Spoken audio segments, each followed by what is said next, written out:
Lights, camera, action. I know you feel the passion. Baby, start relaxing. Our pussy is like magic. I'll take you to the show. I can fuck you all night. Baby, baby, baby, you know I'm living that good life.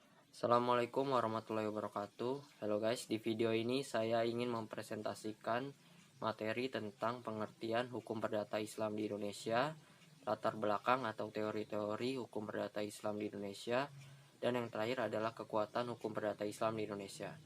Baik, dimulai dari pengertiannya.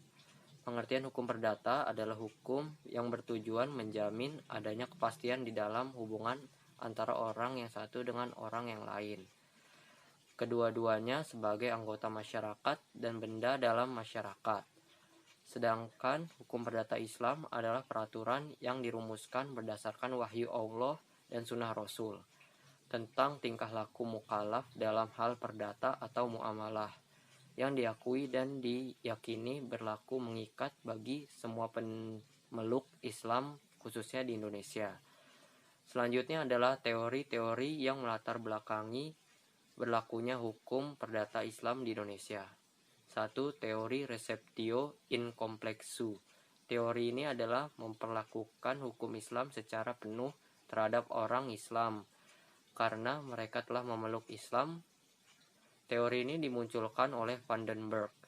2. Teori receptie. Masuknya pemerintah kolonial Belanda ke Indonesia membawa perubahan-perubahan dalam pelaksanaan hukum Islam. Meskipun secara formal hukum Islam tetap diberlakukan. Mereka memperkenalkan hukum adat yang ada di Indonesia. Teori receptie ini mengatakan bahwa hukum yang berlaku bagi orang Islam adalah hukum adat mereka masing-masing.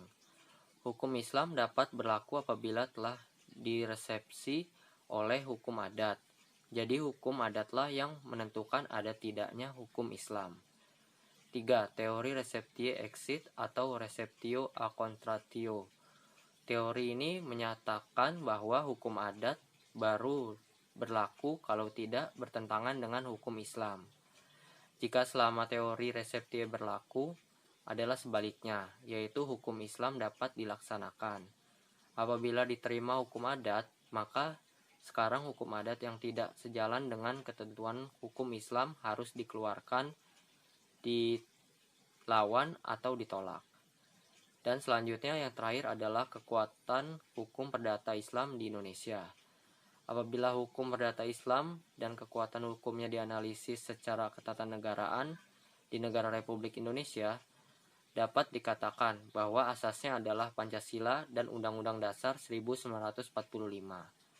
Kompilasi hukum Islam juga yang menjadi pedoman bagi para hakim di peradilan khusus atau peradilan agama di Indonesia merupakan pancaran dari norma hukum yang tertuang dalam pasal 29 Undang-Undang Dasar 1945. Oleh karena itu, pemberlakuan dan kekuatan hukum Islam secara ketatanegaraan di negara Republik Indonesia adalah Pancasila dan pasal 29 Undang-Undang Dasar 1945. Baiklah guys, sekian presentasi dari saya. Wassalamualaikum warahmatullahi wabarakatuh. I can get low and go for my brother gon' drive that off. Posh at the Smithsonian stores. Nigga, that's just how I bought. Plus, I don't do cold. Little nigga, shut your